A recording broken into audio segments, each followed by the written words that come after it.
Neraka tempat pembalasan kaum durhaka dan pendosa.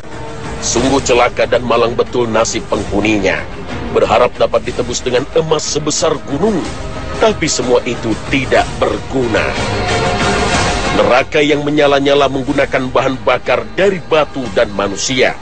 Panasnya membakar kulit hingga ke ulu hati. Di dalamnya hanya tersedia pakaian dari bahan ter yang amat panas. Sedangkan menu makanannya adalah buah zakum yang bentuknya mirip kepala iblis. Jika buah ini jatuh ke bumi, niscaya hancurlah dunia dan seisinya. Dan minumannya air mendidih yang akan melelehkan muka dan kerongkongan.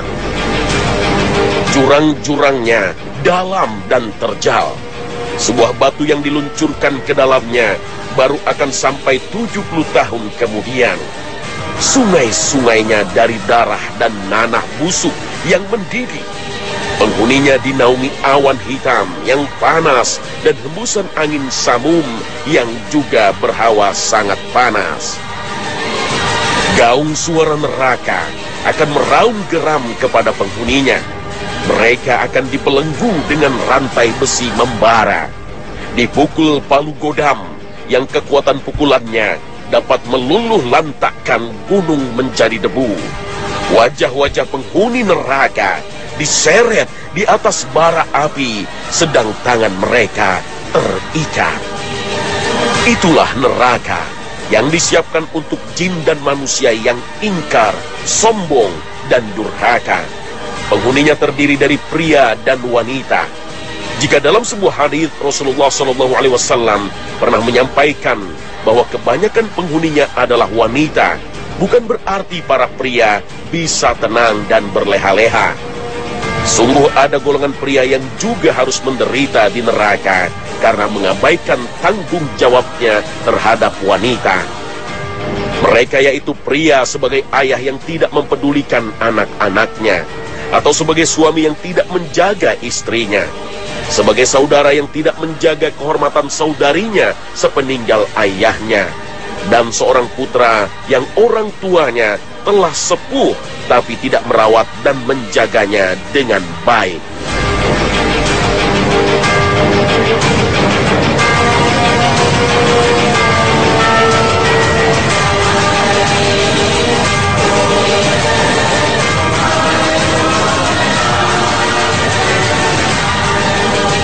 Assalamualaikum warahmatullahi wabarakatuh. Selamat pagi pemirsa Trans 7. Khazanah Ensiklopedia Islam Dunia pagi ini kembali hadir ke hadapan Anda untuk berbagi pengetahuan dan saling menasehati dalam kebajikan. Golongan pria pertama yang mendapat ancaman neraka yaitu para ayah yang tidak bertanggung jawab terhadap anak-anaknya. Ayah bukan hanya pasangan dari ibu. Ayah bukan sekedar mesin ATM yang mengeluarkan uang setelah itu selesai urusan. Ayah bukanlah sosok asing di rumah yang hanya bicara seperlunya atau hanya berkata-kata bila murka. Ayah merupakan kepala keluarga yang bertanggung jawab terhadap keluarga, istri, dan putra-putrinya. Tidak hanya bertanggung jawab terhadap makan dan minumnya, tapi juga pendidikan, akhlaknya, dan keberhasilan dunia dan akhirat. Inilah pesan Rasulullah SAW dalam sabdanya. Setiap kamu adalah pemimpin, dan setiap pemimpin akan dimintai pertanggungjawaban terhadap apa yang dipimpin. Seorang lelaki adalah pemimpin bagi anggota keluarganya, dan ia akan dimintai pertanggungjawaban terhadap apa yang telah dipimpinnya atas mereka. Hadis riwayat Muslim. Sementara dalam Al-Quran, Allah juga telah menggariskan tugas setiap orang beriman. Hai orang-orang yang beriman, peliharalah dirimu dan keluargamu dari api neraka, yang bahan bakarnya adalah manusia dan batu, penjaganya malaikat-malaikat yang kasar, keras, dan tidak mendurhakai Allah terhadap apa yang diperintahkannya kepada mereka, dan selalu mengerjakan apa yang diperintahkan. Al-Quran, Surah At-Tahrim, ayat 6. Ayah merupakan benteng penjaga bagi putra-putrinya dari perbuatan maksiat dan dosa. Jangan sampai seorang ayah kehilangan kepekaan iman sehingga membiarkan anggota keluarganya larut dalam gelimang maksiat dan dosa. Atau yang lebih parah, ia sendiri yang justru menjerumuskan istri dan anak-anaknya dalam dosa. Ada ancaman yang sangat berat bagi para ayah yang tidak peduli akan agama dan akhlak putra-putrinya. Seperti seorang ayah yang tidak peduli dengan pakaian anaknya, membiarkan auratnya terbuka dan menjadi pemandangan umum. Atau seorang ayah yang membiarkan anaknya pergi berdua-duaan dengan lelaki lain yang bukan muhrimnya. Para pria seperti ini dalam istilah agama Islam disebut dayus. Dan dayus termasuk orang yang terancam tidak masuk surga. Jika surga tak menerima, tentu nerakalah tempat kembalinya. 3 golongan yang Allah haramkan surga atas mereka: pecandu khamar, durhaka kepada orang tua, dan dayus, yaitu orang yang tidak cemburu ketika orang bermaksiat dengan keluarganya. Hadis riwayat Ahmad. Ancaman terhadap para ayah yang menjadi dayus sejatinya bertujuan agar mereka dapat menjadi pemimpin yang baik bagi anggota keluarga lainnya. Hari-hari ini, banyak para ayah yang merasa tanggung jawab pengasuhan dan pendidikan anak sepenuhnya ada di ibu. Ia merasa sudah cukup dengan memenuhi mereka dengan berbagai fasilitas. Bahkan, yang lebih kurang ajar, sebagian pria hanya mementingkan hasrat seksual terhadap istrinya, tanpa mau bertanggung jawab terhadap anak-anak akibat perbuatannya itu. Sejarah Nabi, Rasul, dan orang-orang soleh yang diabadikan di dalam Al-Quran juga kental dengan kuatnya peran ayah dalam pendidikan mereka. Salah satu contoh yang paling jelas adalah kisah Luqman Al-Hakim. Meski bukan Nabi, karena kesalehan dan bijaksana, nasihat-nasihat Luqman terhadap anaknya Allah abadikan di dalam Al-Quran. Di antara nasihat Luqman terhadap anaknya adalah larangan mempersekutukan Allah Ta'ala. Dan sesungguhnya telah kami berikan hikmah kepada Luqman, yaitu bersyukurlah kepada Allah. Dan barang siapa yang bersyukur kepada Allah, maka sesungguhnya ia bersyukur untuk dirinya sendiri. Dan barang siapa yang tidak bersyukur, maka sesungguhnya Allah Maha Kaya lagi Maha Terpuji. Dan ingatlah ketika Luqman berkata kepada anaknya di waktu ia memberi pelajaran kepadanya, "Hai anakku, janganlah kamu mempersekutukan Allah. Sesungguhnya mempersekutukan Allah adalah benar-benar kezaliman yang besar." Al-Quran, Surah Luqman, ayat 12 hingga 13. Dialog antara ayah dan anak juga dapat kita lihat dari Nabi Yakub alaihissalam. Allah Ta'ala berfirman menceritakan dialog Nabi Yakub dan anak-anaknya. Adakah kamu hadir ketika Yakub kedatangan tanda-tanda maut, ketika ia berkata kepada anak-anaknya, "Apa yang kamu sembah sepeninggalku?" Mereka menjawab, "Kami akan menyembah Tuhanmu dan Tuhan nenek moyangmu Ibrahim, Ismail, dan Ishak, yaitu Tuhan yang Maha Esa, dan kami hanya tunduk patuh kepadanya." Al-Quran, Surah Al-Baqarah, ayat 133. Bukan kekurangan harta yang dikhawatirkan Nabi Yakub terhadap anak-anaknya, tapi kekurangan imanlah yang beliau khawatirkan. Sehingga menjelang ajalnya, Nabi Yakub perlu menegaskan lagi keyakinan seperti ini pada anak-anaknya. Dialog antara ayah dan anak juga bisa kita dapatkan dalam kisah Nabi Nuh alaihissalam. Dalam dialog ini, terlihat bagaimana tingginya kepedulian dan perhatian Nabi Nuh terhadap putranya Kan'an. Meskipun putranya tidak mau mengikuti ajaran yang dibawa oleh Nabi Nuh, tapi Nabi Nuh tidak berputus asa. Bahkan sampai saat banjir sudah meninggi, Nabi Nuh masih berharap putranya mau menaiki kapal bersamanya. Meskipun akhirnya putranya tenggelam dengan kesombongannya, tapi upaya dan ikhtiar yang dilakukan seorang ayah seperti Nabi Nuh dalam menghadapi anak yang durhaka dapat menjadi teladan bagi para ayah. Allah Ta'ala berfirman, "Dan bahtera itu berlayar membawa mereka dalam gelombang laksana gunung. Dan Nuh memanggil anaknya, sedang anak itu berada di tempat yang jauh terpencil. 'Hai anakku, naiklah ke kapal bersama kami, dan janganlah kamu berada bersama orang-orang yang kafir. Anaknya menjawab, aku akan mencari perlindungan ke gunung yang dapat memeliharaku dari air bah. Nuh berkata, tidak ada yang melindungi hari ini dari azab Allah selain Allah saja yang Maha Penyayang. Dan gelombang menjadi penghalang antara keduanya. Maka jadilah anak itu termasuk orang-orang yang ditenggelamkan. Al-Quran Surah Hud ayat 42 hingga 43. Dialog antara ayah dan anak di dalam Al-Quran menunjukkan besarnya peran dan tanggung jawab seorang ayah bagi keluarganya. Dan yang menyanyiakan merupakan sebuah maksiat yang layak diganjar neraka.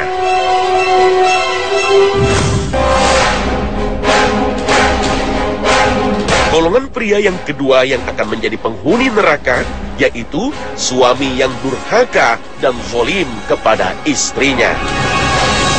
Istri merupakan amanah yang telah dititipkan walinya pada seorang pria yang bernama suami. Wali wanita itu tentu rela melepaskan anak, saudara mereka, karena ia yakin suaminya dapat menjaga anak dan saudara mereka dengan baik. Pesan berbuat baik kepada wanita tidak saja menjadi harapan setiap wali, tapi juga perintah yang jelas ditegaskan oleh Allah dan Rasul-Nya dalam kitab dan sunnah. Dan bergaullah dengan mereka secara baik. Kemudian bila kamu tidak menyukai mereka, maka bersabarlah, karena mungkin kamu tidak menyukai sesuatu, padahal Allah menjadikan padanya kebaikan yang banyak. Al-Quran Surah An-Nisa ayat 19. Muhammad Rashid Ridha dalam tafsirnya Al-Manar mengatakan, termasuk dalam bergaul dengan baik yaitu baik dalam bertutur kata, baik dalam memperlakukannya, tidak bermuka masam ketika bertemu, demikian juga baik dalam nafkah.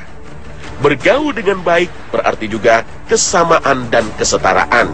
Artinya, suami akan mendapatkan perlakuan baik dari istri ketika suami juga memperlakukan istrinya dengan baik. Bahkan suami diminta bersabar, menahan diri dari kekurangan yang ada pada istrinya. Juga ketika istri tidak melaksanakan kewajibannya dengan maksimal. Janganlah seorang suami yang beriman membenci istrinya yang beriman. Jika dia tidak menyukai satu akhlak darinya, dia pasti menyukai akhlak lain darinya. Hadis riwayat Muslim. Merupakan hak istri untuk mendapatkan nafkah dari suaminya, baik itu pangannya, pakaiannya, tempat tinggalnya, dan segala keperluan yang disesuaikan dengan kemampuan suami dan status istri. Bahkan dalam hal pangan, hak istri untuk mendapatkan makanan siap santap dari suaminya. Demikian juga untuk tempat tinggal. Sebagian ahli fikih berpendapat, tempat tinggal yang disediakan suami untuk istri haruslah khusus untuk istri tersebut. Tidak boleh bercampur dengan keluarga lainnya. Dan jika istrinya berasal dari kalangan berada yang biasa dilayani oleh pembantu, maka haknya juga untuk mendapatkan pembantu yang disediakan oleh sang suami.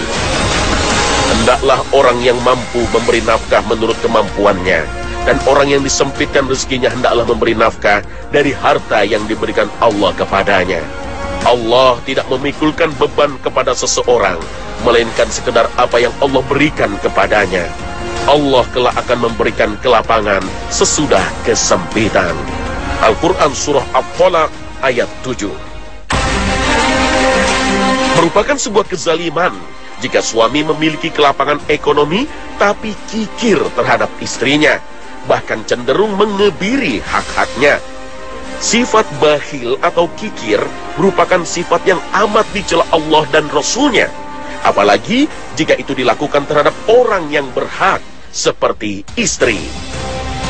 Oleh sebab itu, dalam kasus suami yang mampu tapi kikir, Rasulullah memberi keringanan kepada para istri untuk mengambil harta suami sewajarnya, meski dengan diam-diam. Hal ini tidak dianggap sebagai pencurian, karena ia mempunyai hak pada harta suami. Hal ini pernah terjadi pada Hindun, yang kemudian ia ceritakan kepada Rasulullah Sallallahu Alaihi Wasallam. Ia berkata, "Wahai Rasulullah, Abu Sufyan adalah seorang suami yang kikir. Bolehkah apabila aku mengambil sebahagian hartanya untuk keperluan keluarga kami?" Rasulullah bersabda, Tidak mengapa apabila engkau mengambil sesuai keperluanmu sewajarnya. Hadis riwayat Bukhari. Allah Ta'ala telah memberikan berbagai potensi kepada seorang suami agar bisa menjadi nakhoda bahtera rumah tangga dengan baik. Allah anugerahkan kekuatan fisik bukan untuk menindas, berbuat semena-mena, atau memukul istri seenaknya. Allah karuniai ketegasan dan keteguhan bukanlah untuk sombong, gengsi, atau keras kepala terhadap istri. Semua karunia Allah itu menuntut sikap tanggung jawab, bijaksana, adil, sabar, dan mampu untuk mengendalikan segala permasalahan dalam rumah tangga. Status kepemimpinan suami dalam rangka untuk merealisasikan perintah Allah untuk menjaga kaum Hawa dengan sebaik-baiknya. Dengan segala karunia dan potensi yang Allah berikan, sudah selayaknya seorang suami menjalankan kewajibannya memenuhi nafkah keluarga secara maksimal tanpa mengandalkan istrinya. Sungguh pria sejati menafkahi keluarga dari hasil keringatnya sendiri. Seorang pria sejati tidak memberi beban kepada istrinya untuk mencari nafkah, apalagi sampai bergantung kepada pemberian istri. Ini mencerminkan tanggung jawab dan kepemimpinan yang lemah. Al-Quran Surah An-Nisa ayat 21 menyebut akad nikah yang dilakukan oleh suami istri sebagai mitsaqan ghalizan atau perjanjian yang kuat, sebagaimana firman Allah Ta'ala. Bagaimana kamu akan mengambilnya kembali, padahal sebagian kamu telah bergaul bercampur dengan yang lain sebagai suami istri, dan mereka istri-istrimu telah mengambil dari kamu perjanjian yang kuat. Al-Quran Surah An-Nisa ayat 21. Kalimat mitsaqan ghalizan dalam Al-Quran juga digunakan untuk menyebut perjanjian antara Nabi Musa dan Bani Israel, serta perjanjian antara Allah Ta'ala dan nabi-nabinya. Ini tentu menunjukkan begitu kuatnya janji dan amanah yang harus dipenuhi oleh seorang suami. Melalaikannya hanya akan mengakibatkan seorang suami berakhir di neraka, sebagaimana dipahami dari sabda Rasulullah SAW. Tidaklah seorang hamba dibebankan tanggung jawab oleh kemudian dia abai, melainkan dia pasti tak mencium aroma surga. Hadis riwayat Bukhari.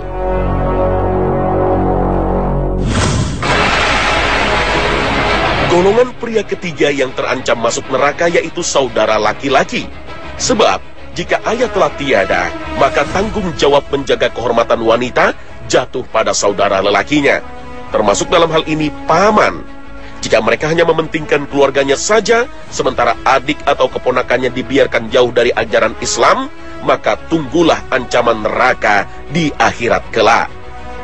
Saudara laki-laki mempunyai kewajiban yang melekat terhadap saudara-saudara perempuannya, mulai dari membimbing, mendidik, menyayangi, melindungi, dan membela mereka. Jika ayah telah wafat, maka saudara laki-laki berperan sebagai pengganti ayah. Wajib memberikan nafkah kepada saudara perempuan yang belum menikah, atau yang menjanda jika mereka tidak mampu. Saudara perempuan wajib mentaati dan menghormati saudara laki-lakinya. Jika janda tersebut memiliki anak, maka yang berkewajiban menafkahi anak tersebut adalah ayahnya. Jika ayahnya telah wafat, maka kakek dari ayah atau saudara ayah yang berkewajiban memberikan nafkah untuk anak-anak janda tersebut. Rasulullah SAW bertanya kepada Jabir bin Abdullah, "Apakah kamu sudah menikah?" Jabir menjawab, "Ya." Beliau bertanya, "Gadis atau janda?" Jabir menjawab, "Janda." Beliau bertanya lagi, "Mengapa kamu tidak menikahi gadis saja? Kamu bisa bermain-main dengannya dan dia bisa bermain-main denganmu." Jabir memberikan alasan, "Wahai Rasulullah, ayah kami telah wafat dan meninggalkan 7 anak perempuan. Saya menikah dengan seorang perempuan yang bisa mengurus saudara-saudara perempuanku." Hadis riwayat Bukhari dan Muslim. Saudara laki-laki yang menyia-nyiakan dan menelantarkan saudara perempuan, maka ia telah durhaka kepada orang tuanya. Tugas lain seorang saudara laki-laki adalah menjaga harta saudara perempuannya. Jangan malah mengkhianatinya dengan merampas hartanya. Ia juga tidak boleh menghalang-halangi jika ada orang yang baik yang melamar saudara perempuannya. Allah Ta'ala berfirman, Apabila kamu mencerai istri-istrimu, lalu habis masa iddahnya, maka janganlah kamu para wali menghalangi mereka kawin lagi dengan bakal suaminya. Apabila telah terdapat kerelaan di antara mereka dengan cara yang ma'ruf, itulah yang dinasihatkan kepada orang-orang yang beriman di antara kamu kepada Allah dan hari kemudian. Itu lebih baik bagimu dan lebih suci. Allah mengetahui, sedang kamu tidak mengetahui. Al-Quran, Surah Al-Baqarah, ayat 232. Rasulullah SAW juga memotivasi mereka yang menafkahi saudara perempuan. Beliau bersabda, barang siapa menanggung nafkah 2 atau 3 anak perempuan, atau 2 atau 3 saudara perempuan, sampai mereka wafat, atau dia yang wafat, maka aku dan dia seperti ini, mengisyaratkan 2 jari telunjuk dan jari tengah. Hadis riwayat Ahmad.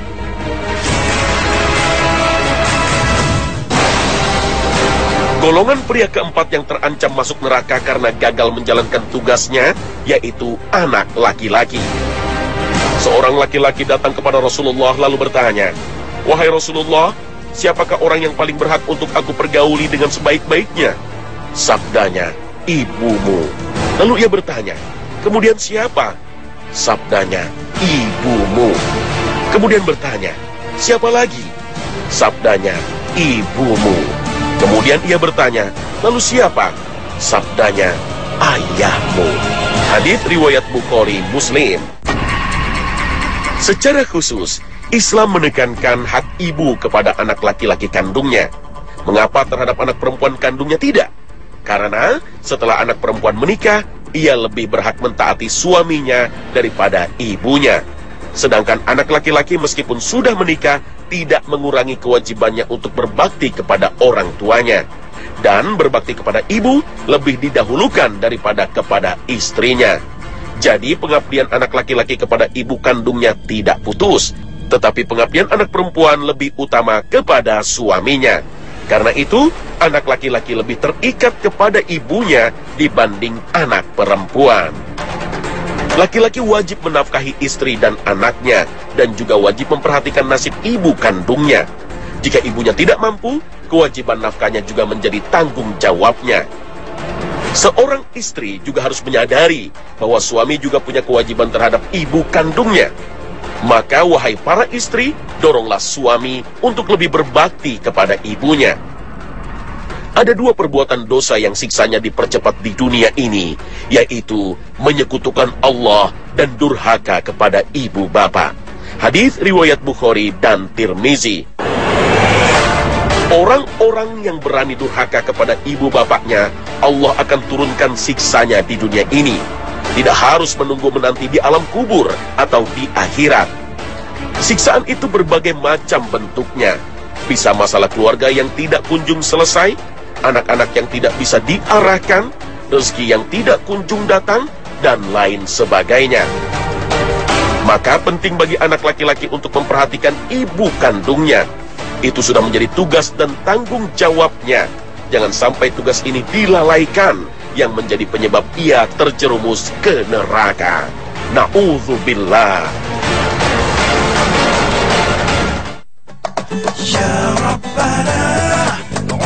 Pemirsa Khazanah, menjadi pria dan wanita merupakan karunia Allah Ta'ala.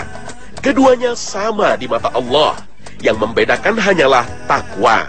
Untuk meraihnya, keduanya menjalani peran yang berbeda. Peran tanggung jawab memang lebih banyak diambil oleh para pria. Dengan tanggung jawab itu bisa menjadi jalannya ke surga, atau malah justru menggelincirkannya ke neraka. Semoga Allah memudahkan kita dalam setiap tugas dan tanggung jawab. Amin ya Rabbal Alamin. Terima kasih atas perhatian Anda, dan wassalamualaikum warahmatullahi wabarakatuh.